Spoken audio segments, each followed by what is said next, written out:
చెప్పేదాన్ని.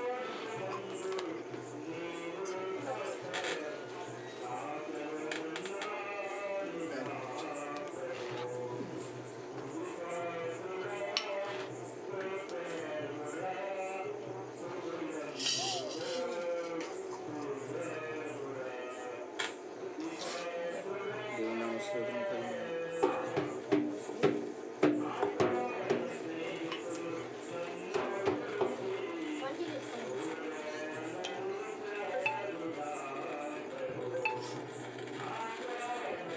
దేవుని నామ స్తోత్రం కలుగును గాక.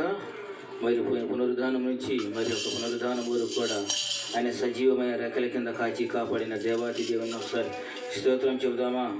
హల్లెలూయా. చిన్న ప్రార్థన చేసుకుందాం. స్తోత్రములు స్తోత్రములు స్తోత్రములు ప్రభా, మహాపరిశుద్ధుడా, ప్రేమగల మా తండ్రి, నిత్యుడకు దేవానికి లెక్కలేని వందనములు నాయన. ఇదిగో ప్రభా, ఆదియు అంతము నీవే ప్రభా నా తండ్రి. ఇదిగో ఆయన అల్ఫా ఓమెగా కూడా నీవే ప్రభా నా తండ్రి. నీకే స్తుతులు స్తోత్రములు నాయన. ఇప్పుడు ప్రభా నాయన అలనాడు ఈలనాడు కూడా ప్రభా నా తండ్రి. ఇదిగో ప్రభా ఒకే రీతిగా ఉన్న గొప్ప దేవుడు నాయన, నీకే స్తుతులు స్తోత్రములు. ఇదిగో ప్రభా నాయన ఆ వాక్య భాగములు ప్రభా నా తండ్రి వెలిచుండగా నా తండ్రి. ఇదిగో ప్రభా నా తండ్రి ఏమతి స్వార్థ 10-20 ప్రభా నా తండ్రి. ఇదిగో ఆయన చక్కగా తేటగా చక్కగా చెబుతున్నారు ప్రభా నా తండ్రి. ఇదిగో ప్రభా తండ్రి ఆత్మ మీలో ఉండి మాట్లాడుచున్నారే కానీ మాట్లాడేవారు మీరు కాదని నీ లేఖన భాగం సెలవిస్తున్నది. అవును ప్రభా నా తండ్రి. అయ్యా మాట్లాడేవారు మేము కాదు ప్రభా నాయన, మాలో ఉండి మీరు మాట్లాడే దేవుడు ప్రభా. కాబట్టి తండ్రి ఇదిగో నాయన అయ్యా నాకు నేర్పించి ప్రభా నాయన ఏ విధంగా వివరించాలో ప్రభా నాయన తగిన జ్ఞానాన్ని మీరు అనుగ్రహించి సహాయం చేయండి. ఇదిగో ప్రభా నాయన ఇదిగో ప్రభా నా తండ్రి మానవుడి జ్ఞానం ఎరితనం ఉంటుంది. కాబట్టి ప్రభా నా తండ్రి అయ్యా నీ పరలోక జ్ఞానాన్ని నాకు అనుగ్రహించి సహాయం చేసి అయ్యా ప్రభా నాయన సహకారిగా మీరు నాకు తోడుగా ఉండి సహాయం చేయమని తండ్రి కుమార పరిశుద్ధాత్మ నామములు అడిగి పొందుకొని ఉన్నాము మా పరమ తండ్రి. ఆమేన్. దేవినామ స్తోత్రం కలుగును గాక. షారూన్ ప్రేయర్ ఫెలోషిప్ ట్రస్ట్ తరపు నుంచి మరి లైవ్లో చూస్తున్న ప్రతి ఒక్కరు కూడా మరి వందనాలు. కాబట్టి మా అంశం ఏంటంటే ఈరోజు ద్వితీయోపదేశకాండము 5వ అధ్యాయము 10వ వచనం చదువుకొని దేవుని నామాన్ని మహిమపరుచుకుందాం.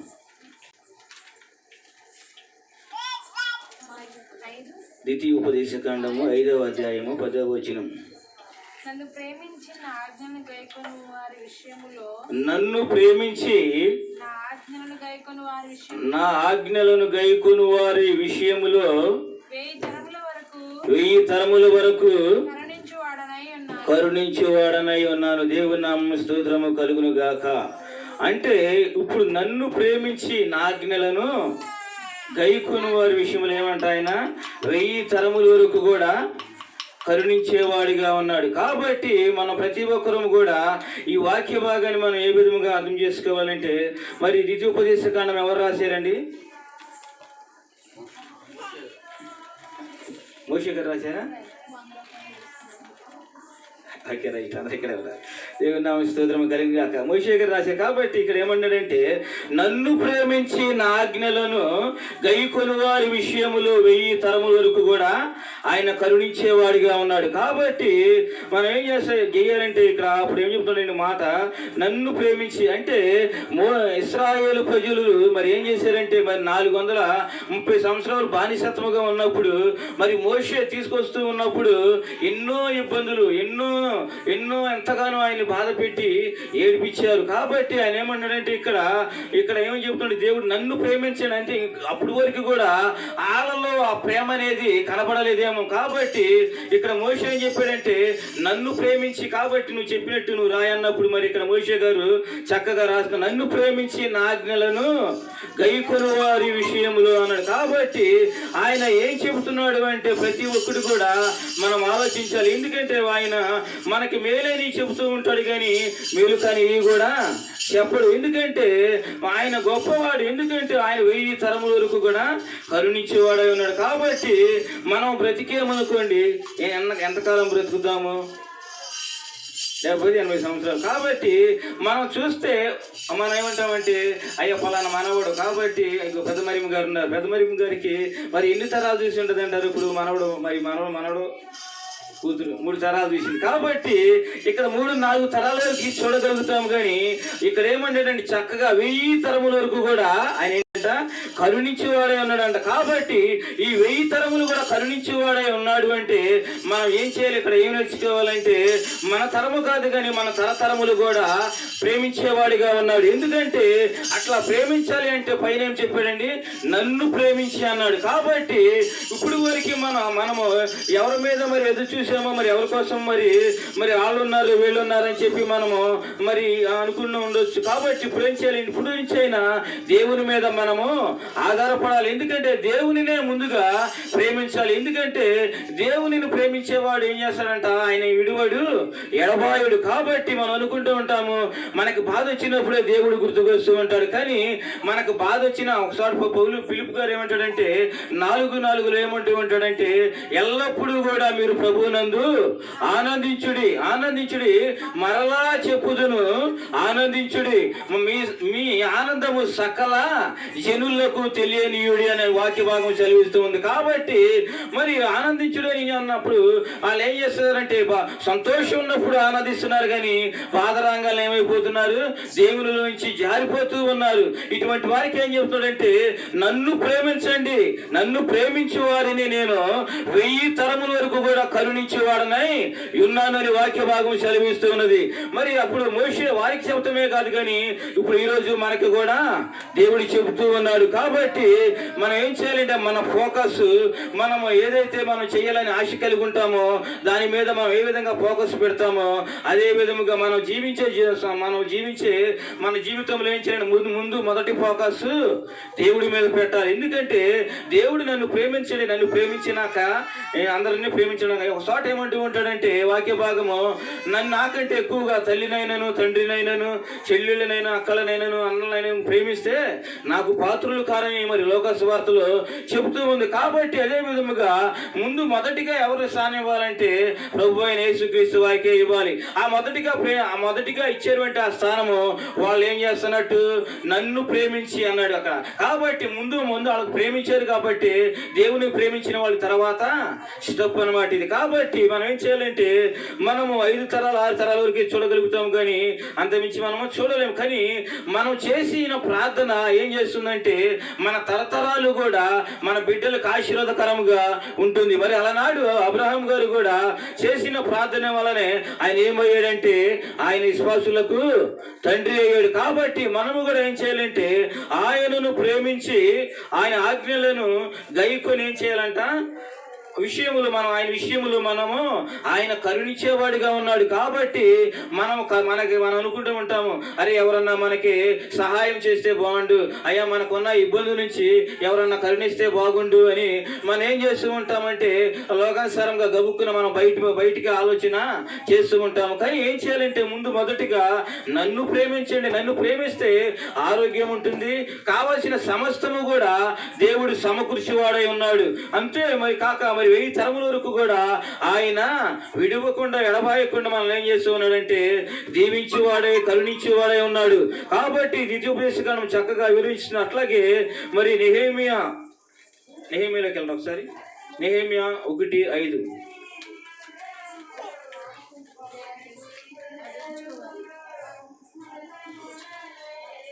నెహెమ్యా 1:5.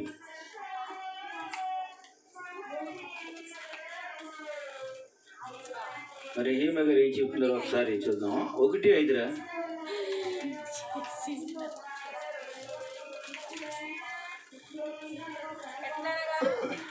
ఎట్లనగా ఆకాశమందున్న దేవా యెహోవా, భయంకరుడైన గొప్ప దేవా, నన్ను ప్రేమించి నీ ఆజ్ఞలను అనుసరించి నడుచు వారిని కటాక్షించి వారితో నిబంధనను స్థిరపరచువాడా. దేవుని నామ స్తోత్రము కలుగును గాక. మరి ఇక్కడ ఇందాక మోషే గారు ఏం చెప్తున్నాడంటే నన్ను ప్రేమించి నా ఆజ్ఞలను గైకొని వారి విషయంలో ఏం చేస్తాడంట 1000 తరములు కూడా ఆయన కరుణించేవాడే ఉన్నాడు. కాబట్టి మరి నెహెమ్యా కూడా చక్కగా ఒక పాఠాన్ని ఇక్కడ మనకు నేర్పిస్తున్నాడు.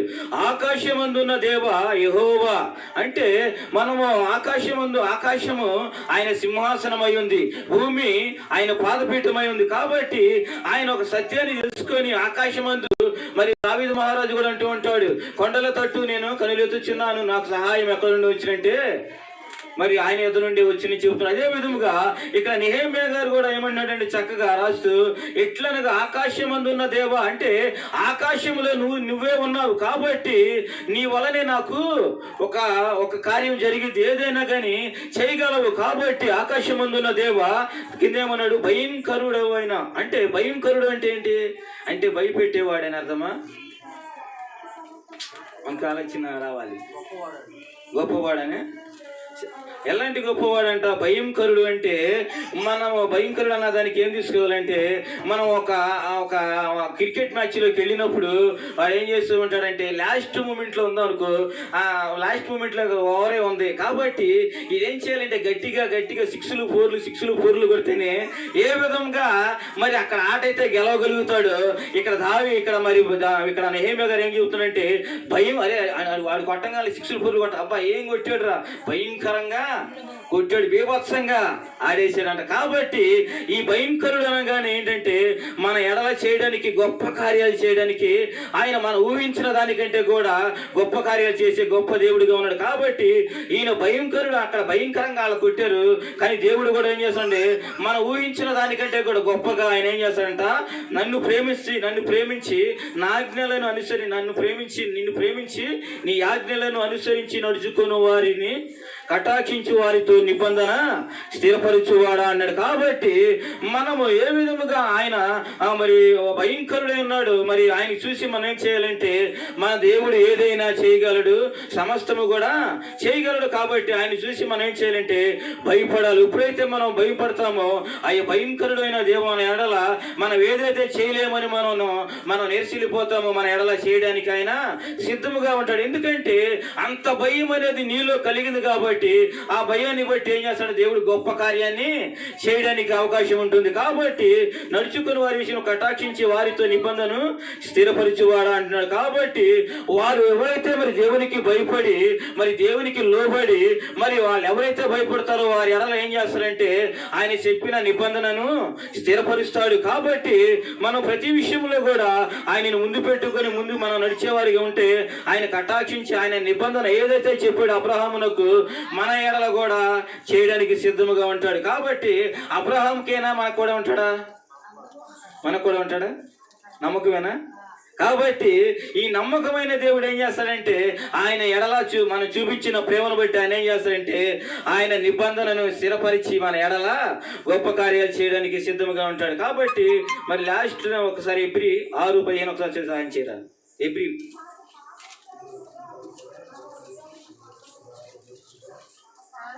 6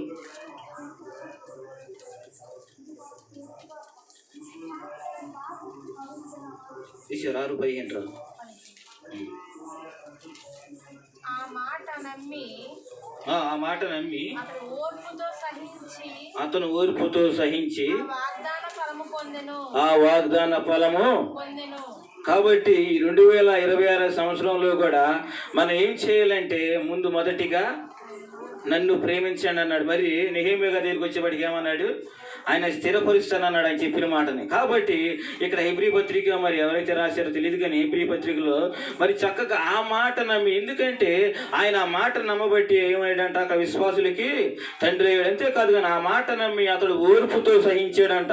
కాబట్టి ఆ ఓర్పుతో సహించాడు అంటే మరి ఆయనకున్న ప్రతి ఒక్క ఇబ్బంది నుంచి కూడా ఆయనకున్న సమస్య నుంచి కూడా ఏం చేశాడంటే మరి అనుకో సమస్య అంటే ఎక్కడానంటే మరి వృద్ధాప్యం వరకు కూడా మరి అబ్రహామునకు మరి పిల్లలు కలగలేదు, కానీ దేవుడి సంకల్పం అయితే వేరు. కాబట్టి ఆయన సంకల్పమును బట్టి ఆయన ఏం చేశాడంటే చెప్పిన మాటనే ఆయన ఏం చేశాడు పూర్తిగా ఆధారపడిపోయి నా ఎడల దేవుడు గొప్ప కార్యాన్ని చేస్తానన్నాడు. కాబట్టి నేనేం చేయాలంటే చెప్పిన అప్పుడు ఆ మాట నేను వినాలి. ఎందుకంటే మానవుడు చెబితే మాట తప్పుతాడు, కానీ దేవుడు చెబితే మాట తప్పుతాడా? తప్పుడు. కాబట్టి అటువంటి దేవుడు కలిగి ఉన్న మనం ఏం చేయాలంటే ఆయన చెప్పిన మాట మనం ఆ మాట మీద ఎప్పుడైతే మనం ఓర్పుతో సహిస్తామో అప్పుడు ఏం చేస్తారంటే మన ఎడల చేయాల్సిన అద్భుతమైన కార్యాన్ని, వాగ్దాన ఫలాన్ని మనం పొందుకుంటాం. కాబట్టి మరి చిన్న వాక్యం మరి దేవుడు దీవించును గాక. కాబట్టి మనం అలనాడు అబ్రహామే కాదు కానీ ఈరోజు మన కూడా ఆ వాగ్దానానికి మనల్ని కూడా వారసులు చేయడానికి దేవుడు సిద్ధంగా ఉన్నాడు. ఆమేన్. చిన్న ప్రార్థన చేసుకుందాం.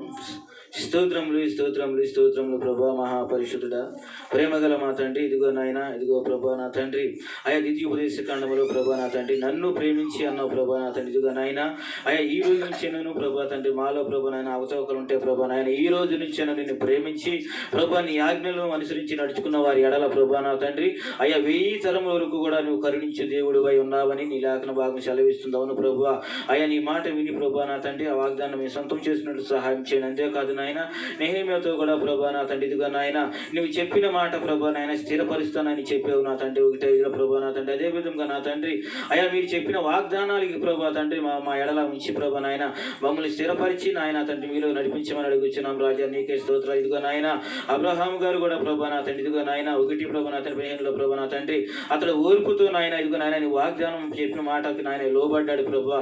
కాబట్టి మేము కూడా ప్రభా నా తండ్రి అయ్యా నీ మాట మీద మేము ఆశ పెట్టుకొని ప్రభా అయ్యా నీ కొరకు నిరీక్షించే బిడ్డలుగా మమ్మల్ని చేసి ప్రభా నా తండ్రి అయ్యా మీరే మమ్మల్ని బలపరచమని అడుగుచున్నాం రాజా, నీకే స్తోత్రాలు. ఇదిగో ప్రభా ఇదిగో నాయన ఇప్పుడు వరకు చెప్పిన మాటలను బట్టి మరొకసారి నీకే కృతజ్ఞత స్తుతులు స్తోత్రం. అంతేకాదు నాయన సేవకులు ప్రభా నా తండ్రి నిలబడుచుండగా నా తండ్రి ఇదిగో ప్రభా మీ సిలువు చాటున మరుగుపరిచి తండ్రి ఇదిగో నాయన అయ్యా మందరికి కావాల్సిన వర్తమానాన్ని ప్రభా నా తండ్రి సేవకుల ద్వారా మాకు అందించి మమ్మల్ని బలపరిచి స్థిరపరచమని యేసయ్య అతి పరిశుద్ధ శక్తి కలిగిన నామములో అడుగుచున్నాము తండ్రి. ఆమేన్.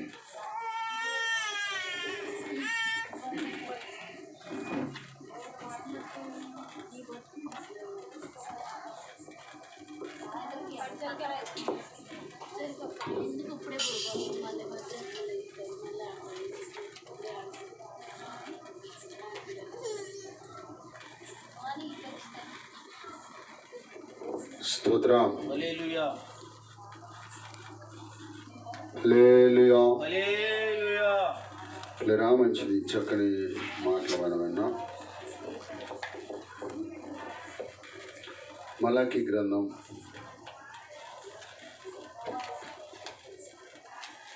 4వ అధ్యాయం 2వ వచనం చదువుదాం.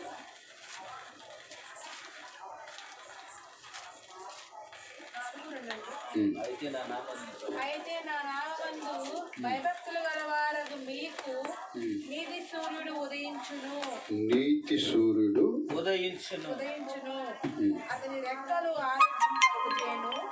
కనుక మీరు బయలుదేరి క్రొవ్విన దూడలు గంతులు వేయినట్లు గంతులు వేయుడు. నేను నియమింపబోవు దినమున దుర్మార్గులు చాలు చాలు చాలు ప్రార్థన చేసుకుంటాం. పరిశుద్ధుడా మీకు వందనాలు ప్రభా, నమ్మకైన మా తండ్రి నీ గణనామానికి వందనాలు ప్రభా. ఇప్పటి వరకు నైనా నీ కుమారుని నిలబెట్టుకుని ఇగో నాయన నాతో మాతో నైనా చక్కగా మాట్లాడారు. మీరు మాట్లాడిన ప్రతి మాటను బట్టి వందనాలు. అల్పుడైన నన్ను మీ చేతుల్లో తీసుకొని కొద్ది నిమిషాలు వాడుకొని సహాయం చేయమని యేసు నామములో అడుగుచున్నాం తండ్రి. ఆమేన్. హల్లెలూయా. మళ్ళీ ఒకసారి మలాకి. అయితే నా నామమందు భయభక్తులు గల వారి మీకు నీతి సూర్యుడు ఉదయించును. అతని రెక్కలు గనుక మీరు బయలుదేరి కొవ్విన దూడలు గంతులు అయినట్లు స్తోత్రం. ఇక్కడ వాక్య భాగంలో మనం గమనిస్తే మలాకి ప్రవక్త అక్కడ కొన్ని విషయాలు మనకు చెప్తా ఉన్నాడు ఇశ్రాయేలుతో. ఇశ్రాయేలు జీవితంలోనంట గత కాలము దేవుని యందు మాత్రం కూడా భయం అనేది వాళ్ళు చూపలేదు. వాళ్ళ ప్రవర్తన ఎలా ఉందయ్యా అంటే మొదటి నుంచి కూడా ఇశ్రాయేలు యొక్క ప్రవర్తన అలాగే ఉంది.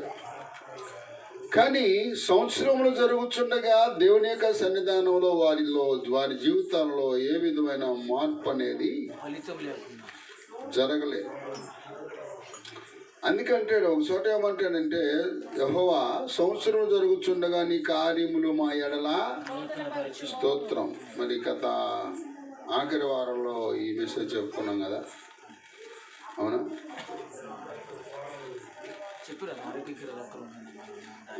ఇది కాదు, ఇది చెప్పానా? ఇది కాదు, అక్కడ మొన్న ఏం చెప్పుకున్నామంటే, సంవత్సరానికి ఆఖరి నెల ఆఖరి పునరుద్ధానం.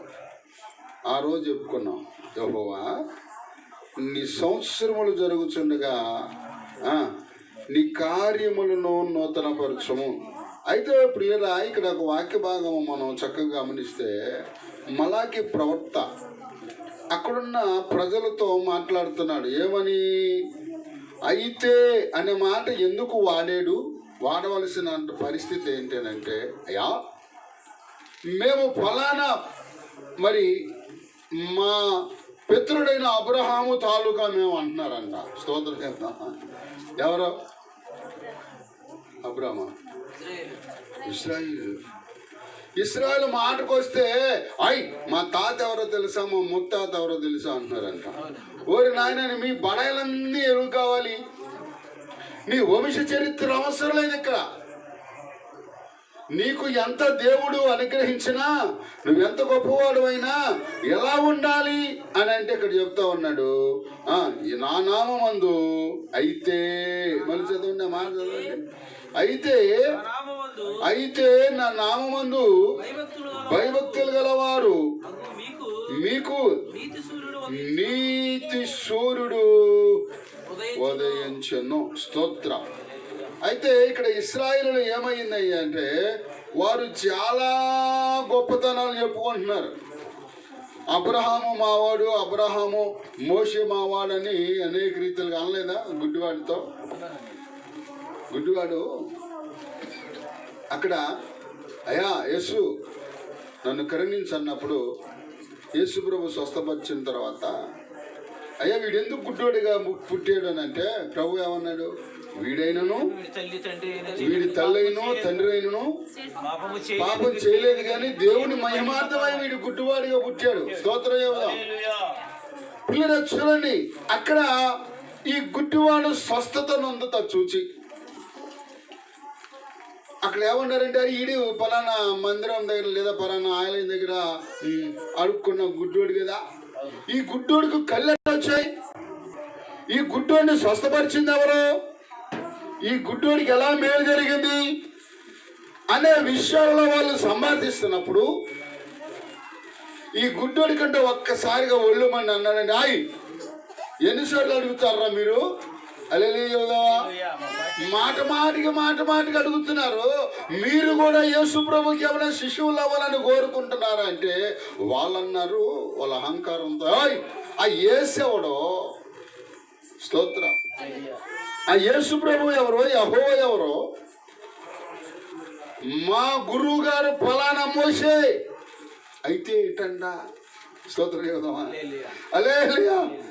మా గురువు గారు మోషే, ఆయన మా గురువు తప్ప ఇదిగో ఈ యేసుతో మాకు పని లేదు, నీతో మాకు పని లేదు, గుడ్డుడా అని అనేకమైన సార్లు అంట ఆ వ్యక్తిని పదే అడుగుతుంటే ఒళ్ళు మండి, ఎరా మీరు కూడా యేసుకి ఏమైనా శిష్యులు కావాలని కోరుతున్నారా? ఎన్నిసార్లు అడిగారు అని అంటే, అవతలడికి ఒళ్ళు మండి అన్న, ఎవరు యేసు? మా గురువు గారు పలాయన అయినా, మా గురువు గారు దేవునితో మాట్లాడిన అనుభవం మా గురువు గారు ఉంది, కాబట్టి మేము ఆయన శిష్యులు. హల్లెలూయా. ఎందుకే మనం పిల్లలు గడిచిన కాలం అంతా కూడా ఎవరికి శిష్యులు పోయి ఉన్నాం? ఇప్పుడు ఆనంద్ రాకపోతే కొంతమంది మా అయ్యగారులు ఏమన్నారో, మీ శిష్యుడు ఏడని అంటున్నారు. హల్లెలూయా. ఆ శిష్యుడు అంటే మామూలుగా రాడంటే, అక్కడ వాకింగ్ చెప్పాలంటే వస్తాడంట. స్తోత్రం. అదంత అద్దోడయ్యాడు కదా, మరి చిన్నపిల్లడేం కాదు కదా, నా మీద ఎత్తున్నాడు. హల్లెలూయా. నా మీద ఎత్తు. నేను ఒకవేళ నిలబడితే ఆయన చెవుల దగ్గరికి వస్తానేమో, అవునా? మరి పెద్దోడేగా మరి. అందుకని అయ్యగారు నేనేమవ్వాలంటే ఆయన ఎక్కడన్నా మెసేజ్ ఉన్నప్పుడు పిలవాలంట. సరే బాబు అట్టకు పిలుస్తానులే, ఎవరన్నా నాకు సెట్ అవునప్పుడు పిలుస్తానన్న. స్తోత్రం ఇవ్వడం. హల్లెలూయా. ఆల్రెడీ 2 ఉన్నారు వాళ్ళు చాలు. నువ్వు కూడా ఉంటే నిన్ను కూడా ఎక్కడో చోట కాబట్టి పిల్లరా. అయితే ఏంటంట, మోషే మీ గురువు గారే, మోషే అబ్రహాము మీ తాతే. అయితే ఏంటంట, మీ తాతకున్న లక్షణాలు నీలో ఉన్నాయా? మోషకున్న లక్షణాలు నీలో ఉన్నాయా? వారు దేవుని యందు భయభక్తులు కలిగి నడుచుకున్నారు. అయితే ఏంటి, నీవు ఆయన నామమందు భయభక్తులు కలిగి నడుచుకున్నావా? వారి మీద ఉదయించిన నీతిశీలుడు నీ మీద ఉదయిస్తాడు. వాళ్ళు ఉదయించాడు కాబట్టే, వాళ్ళ మీద ప్రకాశించాడు కాబట్టే, వారిని అభిషేకించాడు కాబట్టే, వారిని ఆత్మతో నింపాడు కనుకనే, దేవుని అభిషేకంలో ఉన్నారు కనుకనే వారు ఏం చేశారంటే అనేకమైన అద్భుతాలు చేశారు, ఆరోగ్యకరమైనటువంటి మేలును అనుభవించారు. అయితే అని వాళ్ళతో నీకు పంతునేంటి, వాళ్ళతో నీకు ఏమైనా వాళ్ళకి నీకు సాంగత్యం ఉందా?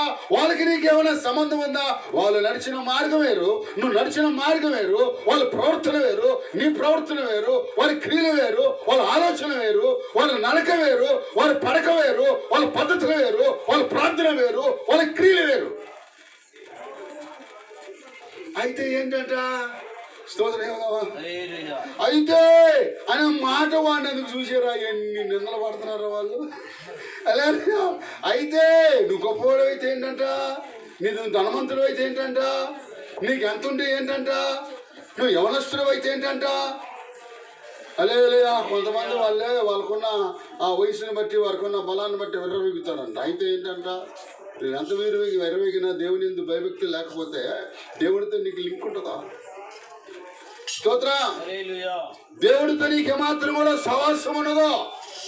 అయితే ప్రియ దేవుని బిడ్డలారా, మోషే కానివ్వండి, అబ్రహాం కానివ్వండి, ఇంకా చూస్తే దావీదే కానివ్వండి, ఏ ప్రవర్త అయినా దేవుడి పరిపాలనలోకి వచ్చారు.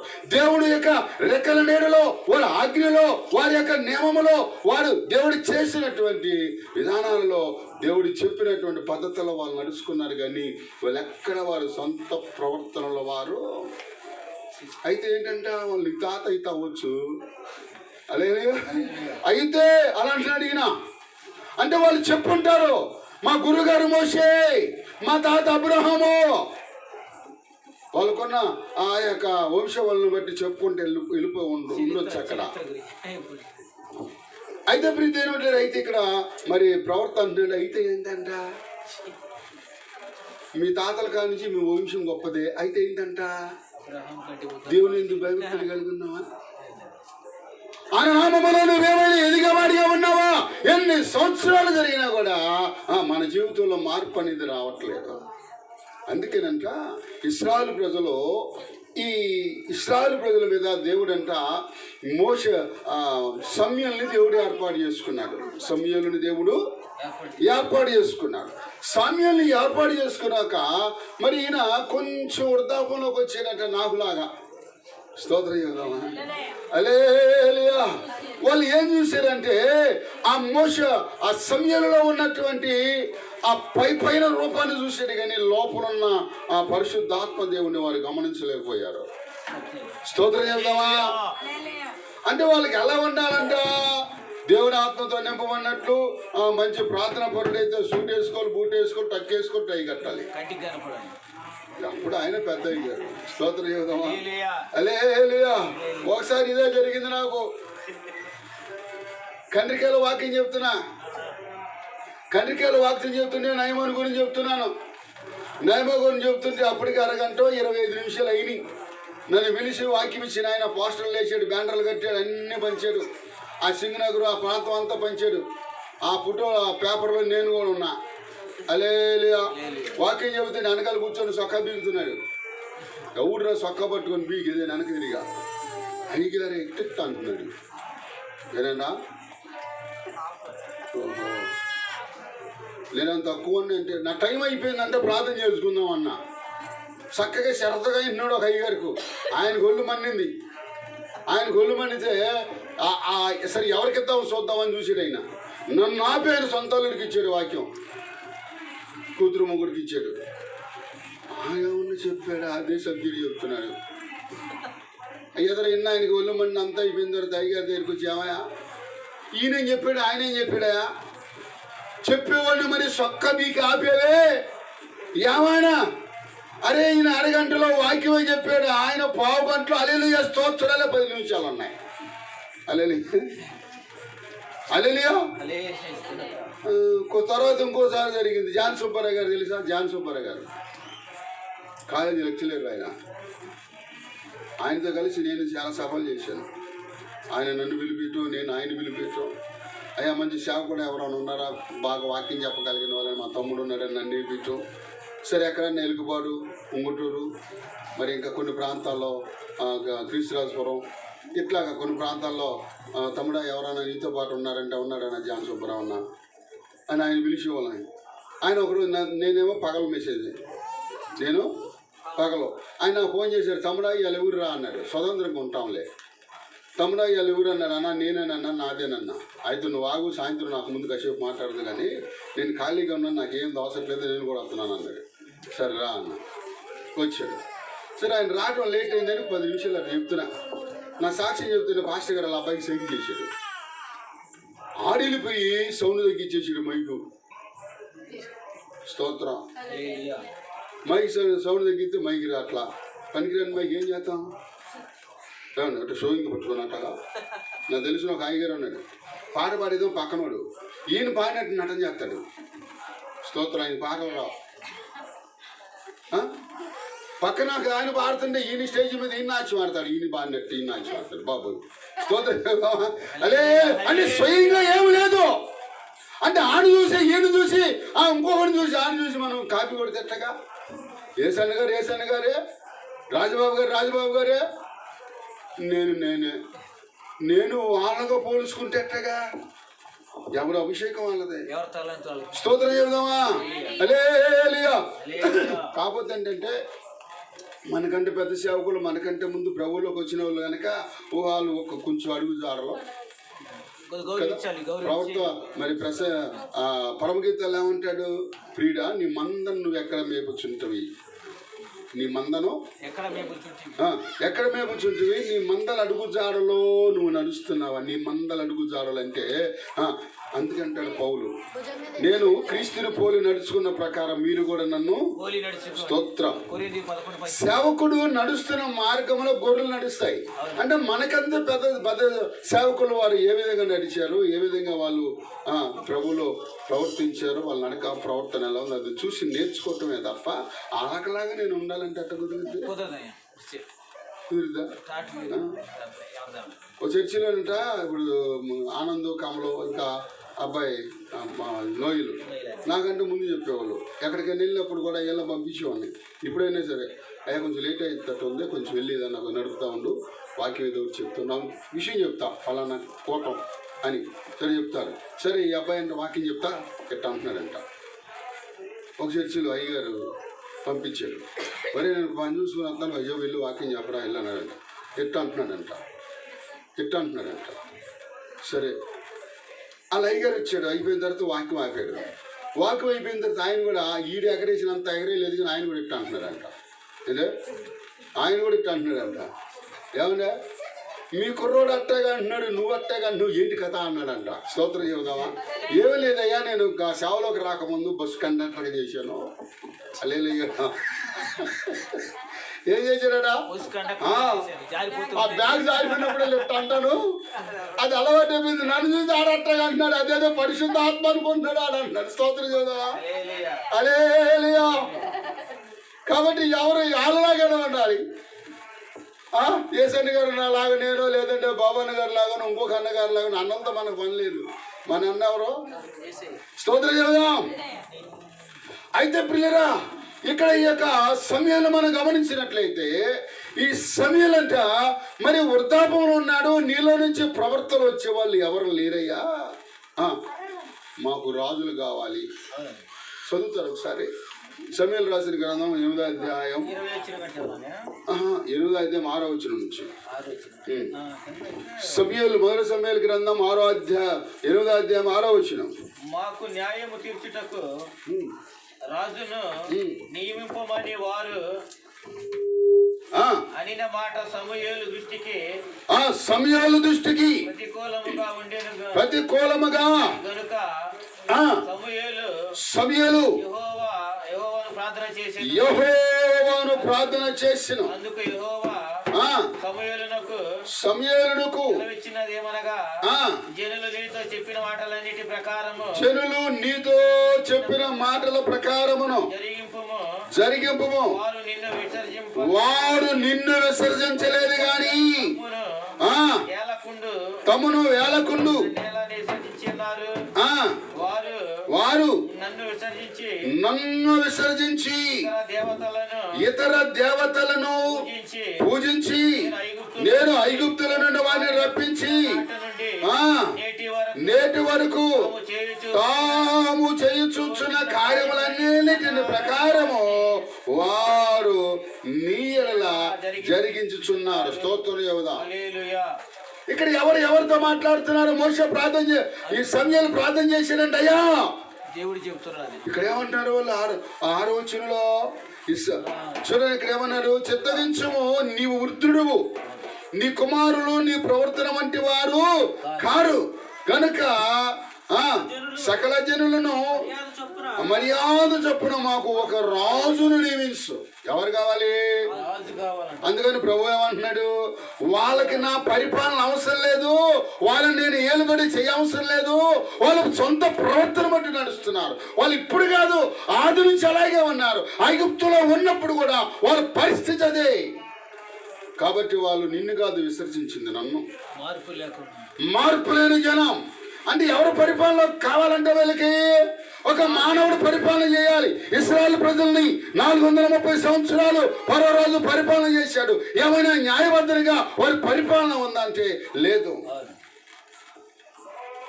ఒక పనికిరాని వారిగా చూసాడు ఫరో రాజు ఇశ్రాయేలు ప్రజల్ని. వారు ఓర్చుకున్నారు, తట్టుకున్నారు. కానీ ఎటువంటి పరిస్థితుల నుంచి విడిపిస్తే మొదటి నుంచి వాళ్ళు ఎలా ఉన్నారంట చూడండి, న్యాయమూర్తించుటకై రాజును నియమించమని ఆ మాట సమూయేలు దృష్టికి ప్రతికూలముగా ఉండిన గాని సమూయేలు యెహోవాకు ప్రార్థన చేయగా అందుకు యెహోవా సమూయేలును సెలవిచ్చిందేమనగా జనులు నీతో చెప్పిన మాటల ప్రకారం వారు తామును యాలకుండు చూడండి, ఇక్కడ ఏమన్నా తమను ఏలకుండా ఉండటానికి నన్నే విసర్జించారు. వారు నా ఏలుబడిలో లేరు, వారు నా యొక్క చెప్పు చేతలో లేరు, వారు నా మార్గంలో లేరు. స్తోత్రం. వాళ్ళని ఏలుబడి చేయకుండా దేవుడు అంట రాజు మరి అలగటానికి ఒక దీపాన్ని పెట్టాడు, పగలు వెలగటానికి ఒక దీపాన్ని పెట్టాడు. పగలు ఎవరు ఏలుబడి చేస్తారు? సూర్యుడైన. స్తోత్రం. నిత్య సూర్యుడా యేసు ప్రాణనాథుడా రావయ్యా, నిన్న నేడు ఏకరీతిగా ఉన్నావా? హల్లెలూయా. ఎన్నాడైనా నన్ను మరచిపోయావా? నిత్య సూర్యుడా యేసు ప్రాణనాథుడా రావయ్యా. ఈ నీతిశూరుడు వారు నా పరిపాలనకి ఇష్టపడలేదు, వారు నన్ను విసర్జించారు. నిన్ను కాదు ఏలుకోవాలంట. దేవుని ఏలువల్లోకి మనం రావాలి. ప్రభువా నన్ను ఏలుకో. ఏం చేయాలి? భార్య భర్త నిలబడి చేస్తుందా? భర్త భార్య నిలబడి చేస్తాడా? అమ్మా, భర్తే భార్యని అంటే మరి ఈ భర్త మనకి ఏమై ఉన్నాడు అని అంటే మనకి పురుషులకి కానీ స్త్రీకి కానీ భర్త ఉన్నాడు. ఎవరైతే ఆయనలో రక్షణ పొంది ఉంటారో యెషయా గ్రంథంలో చెప్తాడు, మీ దేవుడిని యెహోవా మీకు భర్త అయి ఉన్నాడు. హల్లెలూయా. మీ సృష్టికర్త మీకు భర్త అయి ఉన్నాడు. ఈ భర్త ఏలుబడిలోకి మనం రావాలి. ఆ ఏలుబడిలోకి మనం వచ్చినప్పుడు ఎలా ఉంటామంటే ఆయన చక్కగా మన పరిపాలన చేస్తారంట, చక్కగా మనల్ని ఏలుబడి చేస్తారంట. వధువునై నేను నిన్ను చేరగా యుగ యుగాలు నన్నేలుకుందువని వధువునై నేను నిన్ను చేరగా యుగ యుగాలు నన్నేలుకుందువని యుగ యుగాలు నన్నేలుకుందువని. హల్లెలూయా. నిన్ను సృజించిన వాడు చూడండి అక్కడ ఏమంటున్నాడు, నిన్ను సృజించిన ఎంత యెషయా గ్రంథం 54:5. చూడండి 54:5. నిన్ను సృజించిన వాడు నిన్ను సృజించిన వాడు నీకు భర్త అయి ఉన్నాడు, నీకు భర్త అయి ఉన్నాడు, సైన్యములకు అధిపతి సైన్యములకు అధిపతి అని ఆయనకు పేరు. అని ఆయనకి పేరు. స్తోత్రం చెబుదామా. హల్లెలూయా. హల్లెలూయా. ఈయన ఏలుబడిలోకి మనం రావాలి. మనం లేలుకునేది ఎవరో. ఆయన యుగ యుగాలు. ఇప్పుడు అనేకమైన లోకానుసారమైన ఎన్ని మరి లోకంలో వార్తలు వినట్లేదు నన్ను.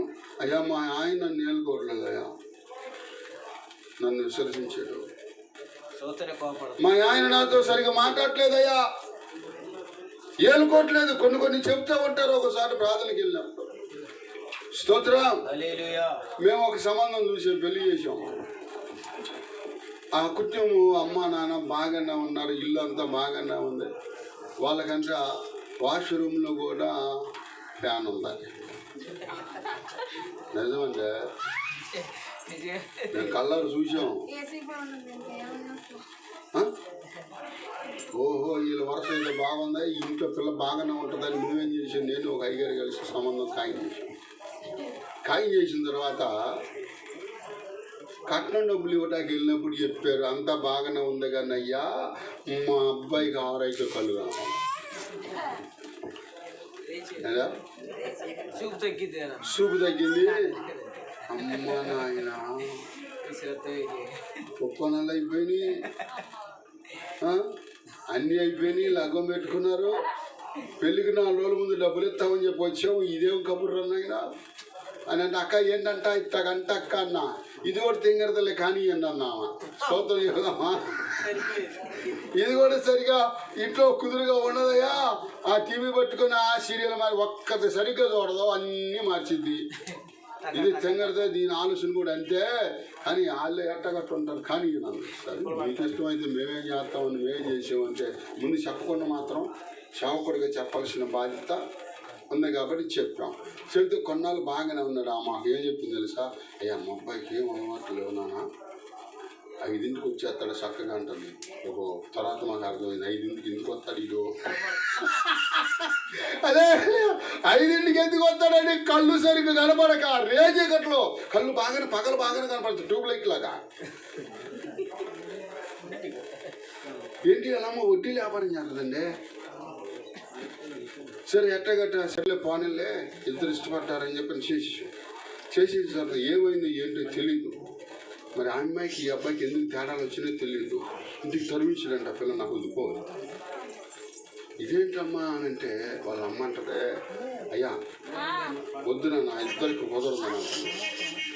సర్లే అని చెప్పి మేము ఇంత చేస్తే నాకు పెళ్ళికి కబురు చెప్పాల. ఎందుకు చేస్తే నాకు పెళ్ళికి కబురు చెప్పాల. ఆ పిల్ల పుట్టినరోజుకి అయ్యగారిని పిలువ, అమ్మాయి పుట్టినరోజు అందట. అయ్యగారు నాకు ఫోన్ చేశాను, ఆ పెళ్ళికి గుర్తు రాదు ఇప్పుడు గుర్తొచ్చానా అన్న. అసలు కథ చెప్తాను నువ్వు రాన్నా అంటున్నాను నన్ను. స్తోత్రం చెబుదామా. సరే వెళ్ళిన తర్వాత చెబుతుంది తల్లి చెబుతుంది, అయ్యా వాడు వద్దా అంటున్నాడు అయ్యా దీన్ని అని అంటా అన్న. ఏమో తెలియదు అయ్యా. సరే కానీ మరి ఏమైందో ఏంటో మరి ప్రార్థన చేద్దామన్నా. ఇక మళ్ళీ మనల్ని కదిలీలేదు వాళ్ళు. ఆమె చెప్తుంది మా పిల్లల్ని ఏలుకోవట్లేదు అయ్యా అని. వాళ్ళ నాన్న నేను ఒకసారి పిలిచాను మందిరంలో మ్యాట్ వేయటానికి, కొంచెం ఫ్లోరింగ్ లాగినా అని పిలిచాను. పిలిచి డబ్బులు తీసుకోలేదు. పోలింగ్ అది అయిపోయేంతవరకు చెప్తానే ఉన్నాడు, ప్రార్థన చేయ్యా వాడు దాన్ని వెళ్ళిపోవట్లేదయ్యా, ప్రార్థన చేయ్యా వాడు దాన్ని వెళ్ళిపోవట్లేదయ్యా. స్తోత్రం. సో ఉన్నవాళ్ళే తర్వాత పరిస్థితి ఎలా ఉందంటే రాను ఎక్కడ దెబ్బ కొట్టింది ఏమో కానీ వాష్రూమ్లో ఫ్యాన్లు లేవు, ఇంట్లో ఏసీ లేదు, ఐరన్ మంచం డబుల్ కాట్ మంచం, ఐరన్ మంచం డబుల్ కాట్. పొజిషన్ బాగానే ఉంది. తర్వాత ఏమైపోయిందో తెలియదు కానీ ఇల్లు అమ్మేసేసారంట, ఎక్కడ అద్దెకుంటున్నారు.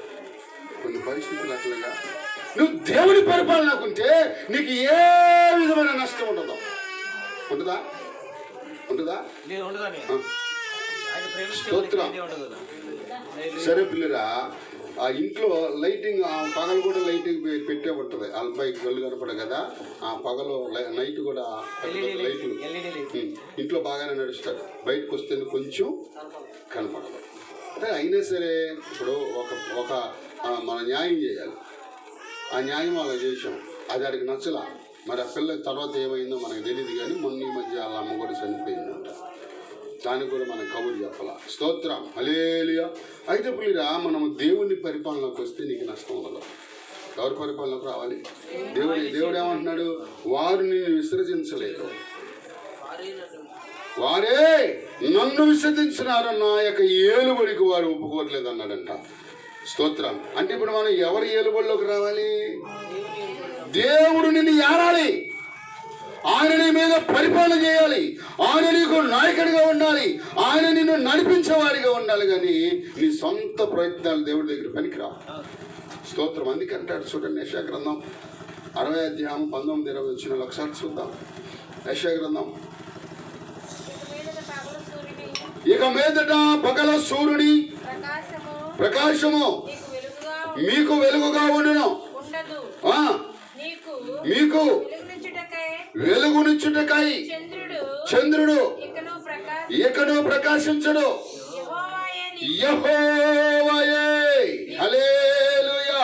యెహోవా నాకు వెలుగాయే, యెహోవా నాకు రక్షణయే, నా ప్రాణదుర్గమయే.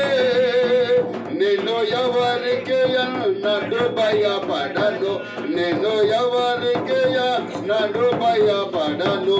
యెహోవా నాకు వెలుగాయే, యెహోవా నాకు రక్షణయే. హల్లెలూయా. ఆయన మనకు వెలుగై ఉన్నాడు, ఆయన మనకు రక్షకుడై ఉన్నాడు. నీ తల్లి విడిచినా, నీ తండ్రి విడిచినా నిన్ను విడిచిపెట్టడు. ఎందుకంటే నువ్వు ఆయన పరిపాలనలోకి రావాలి, అని ఏలుబడిలో ఉండాలి. అరే 5 సంవత్సరాలు ఏలుబడి చేయటక్కడి అంతా నేను ఎట్టన్నాను. కానీ ఇది తీసుకుని ఓటు ఎత్తనామా లేదా? లేదా? అవునా కాదా? అవునా? ఇంకా మరి ఏంటనుకున్నాం మరి మన వాళ్ళంటే మానవుడా మయ్యాక అలే ఆ నాయకుడు ఎలాంటి కానివ్వండి, డబ్బులు ఇస్తే అందులోకి కూర్చున్నాడు, తర్వాత మంతాడు చెప్తున్నాడు. స్తోత్రం. ఏలుబడి చేసే తర్వాత సంగతి అన్ని పెంచడమే, అన్ని. అవునా? అటువంటి ఏలుబడిలో మనం ఉన్నాం. కానీ ఈయన అంటున్నాడు, ఇక మీదట మీకు ఆ సూర్యుడైనను చంద్రుడైనను వాళ్ళతో మీకు పని లేదు, నీ దేవుడైన యెహోవా నీ మీదే ప్రకాశిస్తాడు. ఎప్పుడయ్యా అంటే ఆయన పరిపాలనలోకి నువ్వు వచ్చినప్పుడు. స్తోత్రం. ఆ నిత్య సూర్యుడు మన మీద ప్రకాశించాలి. ప్రకాశించినప్పుడు ఎలా ఉంటామంట? మరి అమ్మగారు చిన్న తమ్ముడు 30 చెట్టు వేసాడు. 30 చెట్టు వేసి కాయ కొంచెం అప్పుడెప్పుడే కొంచెం పండుతుంది. మాస్టర్ గారు వస్తాడు అని శుక్రవారం కోసి ఏం చేశాడంటే బియ్యం డ్రమ్లో పెట్టాడట, పేపర్లో చుట్టి. మళ్ళీ దాని పోరాడుగా పేపర్లో చుట్టి బియ్యం డ్రమ్లో పెట్టాడంట. అది 4 రోజులకు పండింది. శుక్రవారం గురువారం పెట్టాడు, శనివారం నేను వెళ్ళి పండింది. మా శనివారం నువ్వు అన్నం తినవు కదా, టిఫిన్ మొదలు నీకు ఆయి తిని అన్నాడు. సరే తిన్నాను, సప్పగా ఉంది, సప్పగా ఉంది. నేను అన్నారు, ఈసారి కాయ నువ్వు కొయ్యగాక చెట్టు మీద పంగని అన్నాడు. ఎందుకని అన్నాడు. మనం కూడా ఎందుకు అనుకుంటున్నాను కదా, ఆడంటున్నారు తెలియక ఎందుకని. నేను అలా నీకు తెలియదులే ఊరుకు అన్నా. స్తోత్రం ఏమోదామా?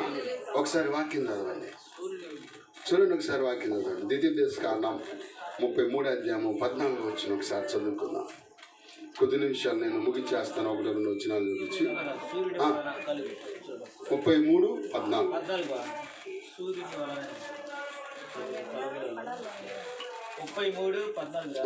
ద్వితీయోపదేశకాండం జాగ్రత్తగా వినాలి. సూర్యుని వలన కలుగు ఫలములోని శ్రేష్ఠ పదార్థముల వలన చంద్రుడు పుట్టించు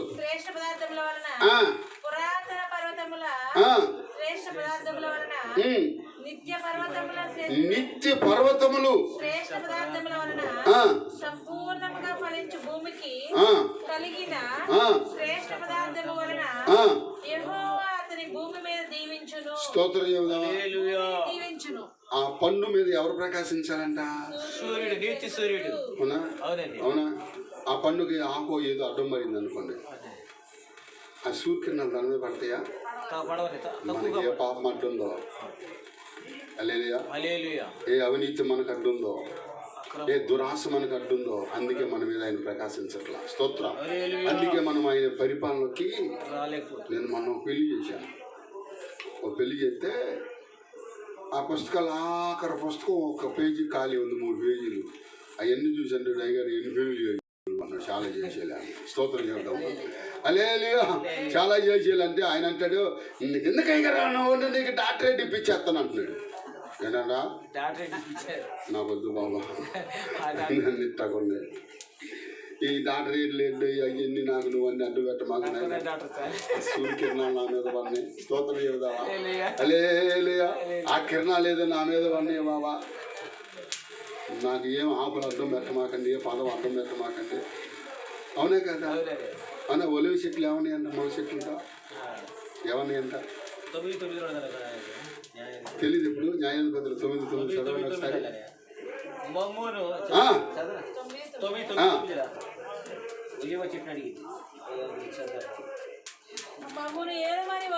మమ్మల్ని ఏలమని ఒలివ మొక్కను అడగగా ఆ, ఒలీవ చెట్టు దేవుడు మానవులని నరులను సన్మానించుదురో ఆ, ఆ నా తైలము నా తైలము నీయక్కమని ఆ, చెట్ల మీద రాజుపై చెట్ల మీద రాజునయుండి ఇటు అటు ఊగటకు నేను వచ్చేదనా. ఆ, అప్పుడు చెట్లు నీ వచ్చి మమ్మల్ని హల్లెలూయా, నేను మీ మీద వచ్చి అటు ఇటు తిరగనా, మిమ్మల్ని ఏడుబడి చేయాలా, గొప్ప గొప్ప వారిని అభిషేకించడానికి నన్ను దేవుడు ఏర్పాటు చేసుకున్నాడు. నాలో నుంచి గొప్ప తైలం దేవుడు ఏర్పాటు చేసుకున్నాడు. వాళ్ళని అభిషేకించాలంటే నాలో నుంచి గొప్ప రసాయనం రావాలి. హల్లెలూయా. ఇది మానుకొని నేను మీ మీద నాయకులుగా ఉండాలి, నోరు మూసుకొని పోండి అన్నంట. హల్లెలూయా. నేను అన్నాను, తమ్ముడా నాకు అవసరం అయితే చెప్తానులే అన్న.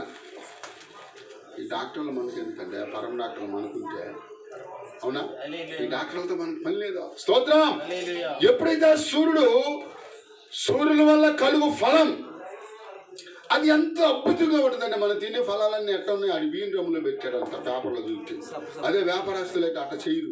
వాళ్ళు ఏం చేస్తారంటే ఒక చోట అన్నీ పెట్టి కార్పొరేట్ తీసుకొచ్చి అంత ముద్ద లేదంటే చిన్న ముక్క ఒక పేపర్లో కట్టి అట్లా మధ్యలో పడేస్తే తెల్లారికల్లా పండిపోతారు. రుసుంటాయా? నేనన్నా అరే బాగా పండిదాకా దాన్ని కొయ్యమాకన్నా. బాగా పండిన తర్వాత మొత్తం ఎరగైనా కోసి మా బావ చెప్పాడు, చూద్దాం అసలు దీని ఆవారం ఏంటని నేను వెళ్ళేదాకా అట్టాగా ఉంచాను. నేను నన్ను చూసి బండి అప్పుడు అక్కడ చూసి గబగబ కాయ శుభ్రంగా కడిగి కోసి నన్ను పిలిచాడు. ముందు నువ్వు తినరా అన్న, సాధన చేసి నువ్వు తిన్నాను. తిన్నాడు. తిన్న తర్వాత బియ్యంలో పండబెట్టిన కాయకు దీనికి చాలా తేడా ఉంది బావా, నువ్వు తింటా ఉండండి అన్న. 2 ముక్కలు ఇచ్చాడు. 2 ముక్కలు ఇచ్చి మొత్తం సగం వరకు ఆడి లాగిచ్చేది. 2 ముక్కలు తింటానే ఉన్నాను, అది తినేసాడు. ఏంటంటే జీవుంది బావా అంటాడు. చూసావా, నువ్వు బీమాస్తాలో పెట్టిన పండు పండిందా, సూర్యకిరణాల వల్ల ఫలము శ్రేష్టంగా ఉందంటే సూర్యకిరణాల వల్ల పండిన పండే శ్రేష్టము. హల్లెలూయా. చూడండి, చంటి పిల్లలు ఉన్నారు. ఆ చంటి పిల్లలు పుట్టిన తర్వాత 9వ రోజు 5వ రోజు బయట ఎందుకు పెడతారు ఎండలో? ఆ సూర్యకిరణాలు వాళ్ళ మీద పడినప్పుడు వాళ్ళ మీద ఏ ఇన్ఫెక్షను. స్తోత్రం. ఆయన మన మీద ప్రకాశిస్తే ఆయన ఏలుబడిలోకి మనం వెళ్తే ఎంత శాస్త్రంగా ఉంటుంది. ఆయన న్యాయాధిపతి నడిపించేవాడు. ఆయన నడుపుదలలో ఉండాలి, ఆయన పరిపాలన ఉండాలి, ఆయన రెక్కలలో ఉండాలి. గత కాలం లేదేమో, ఇప్పుడైనా మనం. స్తోత్రం. ఇప్పుడైనా మనం ఒకసారి చూడండి, సమూయేలు గ్రంథం 2వ సమూయేలు గ్రంథం 23:4 వచ్చిన, ద్వితీయోపదేశకాండం 28వ అధ్యాయము 8వ వచ్చిన. నేను ముగిస్తాను. నీవు చేయు అమ్మ. ముందు మొదటి సమూయేలు చదవండి. ముందు 2వ సమూయేలు గ్రంథం 23వ అధ్యాయం 4వ వచ్చిన చదవండి. రెండో సమూయేలు ఉదయకాలపు సూర్యోదయ కాంతి వలన చూడండి, ఉదయకాలం పిల్లల్ని ఏం చేద్దామంట? సూర్యోదయ ఆ. కాంతి వలెను ఆ, మబ్బు లేకుండా ఉదయించిన సూర్యుని వలెను ఆ, వర్షం కురిపిమ్మట పిమ్మట నిర్మలమైన కాంతి చేత నిర్మలమైన కాంతి చేత భూమిలో నుండి పుట్టిన లేత గడ్డి లేత గడ్డి వలె ఉంటామంట. సభలు పడదామా? హల్లెలూయా. ఉదయకాలము ప్రియ దేవుని బిడ్డలారా, ఆ చంటి బిడ్డల మీద ప్రకాశించే సూర్యుడంట వాళ్ళు ఎలా ఉంటారంటే వాళ్ళ శరీరము లేతగా ఉంటుందండి. కారణం ఏంటంటే వాళ్ళ మీద ఉన్న ఇన్ఫెక్షన్ అంతా పోయింది. మన మీద ఉన్న ఇన్ఫెక్షన్ కూడా పోయిద్దంట. స్తోత్రం. హల్లెలూయా. ఉదయాన్నే నువ్వు వచ్చి ఒక 5 నిమిషాలు బాగుంటే సూర్యుడికి ఎదురుగా నుంచో, నీకు 60 వచ్చినా 70 వచ్చినా కళ్ళు మసకలు రా. 60 వచ్చినా అమ్మగారికి 2 కళ్ళకు ఆపరేషన్ అయ్యింది. 2 కళ్ళకే దేవుని మహాకోపం బట్టి ఒక కన్ను పొందాను కావాలా అంటే అమ్మగారు మరి స్కూల్లో పనిచేయటానికి వెళ్ళింది కదా. మరి ఆ స్కూల్ వచ్చేటప్పుడు ఆ దుమ్ము లేదా ఇల్లు ఉడిచేటప్పుడు ఇంట్లో పనిచేసేటప్పుడు ఆ పవర్ అంతా కళ్ళకు కొట్టినప్పుడు ఏమైందంటే కొంచెం తొందరగా మరి మేమేం చేస్తాం, వండి పెడితే తినోళ్ళం అని స్తోత్రం చేద్దాం. మరి గ్యాస్ లేనప్పుడు పొయ్యి దగ్గర ఊది ఇటువంటి పరిస్థితులు ఉంటాయి. దాన్ని తప్పు పెట్టే పని లేదు. స్తోత్రం. హల్లెలూయా. స్త్రీకి ఇంట్లో చాలా భారం ఉంటుంది, మనం అర్థం చేసుకుని ప్రవర్తించాలి. స్త్రీకి చాలా పని భారం ఉంటుంది. ఆ పని భారాన్ని బట్టి ఒక్కోసారి మనం విసుక్కుంటాం. ఎందుకంటే మన పనులు అవ్వట్లేదు, నేను బయటికి వెళ్ళాలి అట్టా ఇట్టా అని చెప్పిన మనం కొన్నిసార్లు విసుక్కుంటాం. కానీ పిల్లలు వాళ్ళ భారం వేరే. స్తోత్రం. చంటి బిడ్డని వాళ్ళు సాకాలంటే ఎంత ఇబ్బంది అంటే పిల్లరా, అంత ఇబ్బంది. అందుకని లేత గడ్డి వలె సూర్యుడు ప్రకాశించినప్పుడు ఎలా ఉంటాడంట? లేత గడ్డి వలె ఉంటాడు. ఇప్పుడు చదవండి ద్వితీయోపదేశకాండం.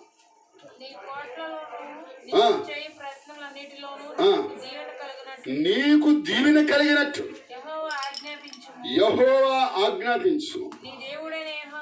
నీ దేవుడైన యెహోవా నీకిచ్చిన దేశంలో ఆయన నిన్ను ఆశీర్వదించును. ఆయన మార్గములో నడుచుకొని యెహోవా నీకు ప్రమాణము చేసినట్లు ఆయనకు ప్రతిష్ట జనమగా నిన్ను స్థాపించును. స్తోత్రం. ప్రతిష్ట జనం అంటే ఆయన ఏలుబడిలో మనం ఉండాలి. మన కొరకు ఆయన కొరకు మనల్ని ఏం చేసినట్టు ప్రతిష్ఠించుకున్నాడు. ఏ దినమైతే నువ్వు క్రైస్తవుడిగా మరి మారేవో ఆ దినాన్ని దేవుడు అంటే మన మీద ముద్ర వేసాడు. స్తోత్రం. అధికారం కలిగిన ముద్ర, అధికారం కలిగిన షాపులకి షీలు వేస్తారు. ఈ షీలు వేసినప్పుడు ఏం ముద్ర వేస్తాడు? దాని మీద వాళ్ళకి తప్ప ఎవరికి అధికారం లేదు. అలాగే మన అధికారి మనకు ఒక ముద్ర వేసాడు. స్తోత్రం. ఆ ముద్రను బట్టి మనం దాన్ని ఏమంటారంటే క్రీస్తు ముద్రకులు. స్తోత్రం. ఆ ముద్రకులు ఉన్నవాడు దేవుని పరిపాలనలోకి వస్తాడు. లేదులయ్యా ఏదో ఒకటి బాబా మీకు క్రిస్మస్ వస్తాం జనవరికి వస్తాం అంటే కుదరదు.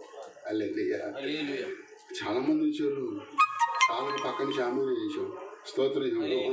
హల్లెలూయా. క్రిస్మస్కి ఏలుబడిలో వస్తానయ్యా, జనవరికి వస్తానయ్యా అంటే కుదరదు. జీవితకాలం అంతా దేవుడు ఎలాంటి వాడు తెలుసా? ఇశ్రాయేలు ప్రజలను కానాను దేశానికి నడిపించడానికి వాళ్ళకంటే అనేకమైన ప్రణాళికలు వేసాడు దేవుడు. బహుశా మనకు కూడా వేసి ఉంటాడేమో. అది జరగాలంటే ఆయన పరిపాలన ఉండాలి. హల్లెలూయా. ఇశ్రాయేలు ప్రజల పట్ల వారు పరిపాలన దేవుడు ఒక ఏర్పాటు కలిగి ఉంటే వాళ్ళ వల్ల ఏంటి ఏర్పాటు అని అంటే, వాళ్ళంటే నది దాటే ముందు దాన్ని మనం సంవత్సరం దాటే ముందు అని కూడా అనుకోవచ్చు. నది దాటే ముందంట యోగుల వారిని ఇద్దరు పంపమన్నాడంట మోషే గారు. పంపి నా ప్రజలకు ఏ ఇబ్బంది లేకుండా మార్గాల్లో ఏమన్నా పళ్ళు బొట్టలు ఏమైనా పెడతారా? భూమి ఇచ్చే ఫలాన్ని బట్టి ఆ ఫలము పండినప్పుడు ఇద్దరిని పంపించినప్పుడు అంట వారు ఎష్కల్ లోయలోకి దిగినప్పుడు పంపించినప్పుడు సంఖ్యాకాండం 23 మొదటి వచనం చదవండి. నేను ముగించేస్తాను. ఒక 5 కొద్ది నిమిషాలు మరి గారి వరకు ప్రార్థన. అమ్మ సంఖ్యాకాండం 13 అధ్యాయం, క్షమించాలి 13:1. యెహోవా ఆ, మోషేకు మోషేకు ఇలాగున సెలవిచ్చెను, నేను ఇశ్రాయేలులకు ఇచ్చుచున్న కనాను దేశమును సంచరించి చూచుటకు నీవు హల్లెలూయా. నా ప్రజలు వెళ్తున్నారు, నది దాటుతున్నారు, వాళ్ళని ఏమైనా వారికి ఏమైనా తక్కువైద్దేమో సంచరించి వాళ్ళకే సదుపాయాలు. ఎప్పుడు 23 వచ్చింది చదవండి. వచ్చిన వారు ఎష్కేలు లోయలోకి వచ్చి అక్కడ ఒక్క గెలగల కొమ్మ కోసి కొమ్మకే దండి తన్నుంటే చెట్టు కింద ఉంటాయో కొమ్మకే దండితోనండి ఇద్దరు మోస్తే చెట్టు కింద ఉంటాయి. ఆ దేశం ఉందంట ఒక నిమ్మ పండు కోస్తే 60 గ్లాసులు అయిద్దంట రసం. 60 గ్లాసులు. మన టీ గ్లాస్ ఉంది, టీ గ్లాస్. ఆ టీ గ్లాస్తో 60 గ్లాసులు అయిద్దంట నిమ్మరసం. మన 10 రూపాయలు కొన్నా గ్లాసులు కూడా రావు.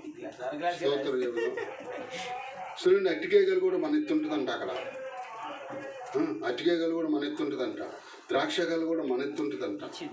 స్తోత్రం. మరి ఇది ఎలా పండాయి? ఏ విధంగా పండాయి?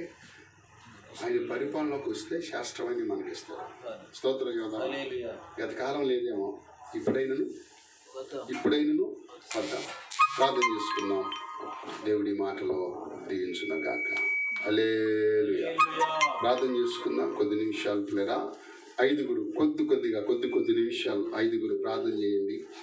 మరి రేపు మరియమ్మ గారు హాస్పిటల్కి వెళ్తుండగా దేవుని కార్యం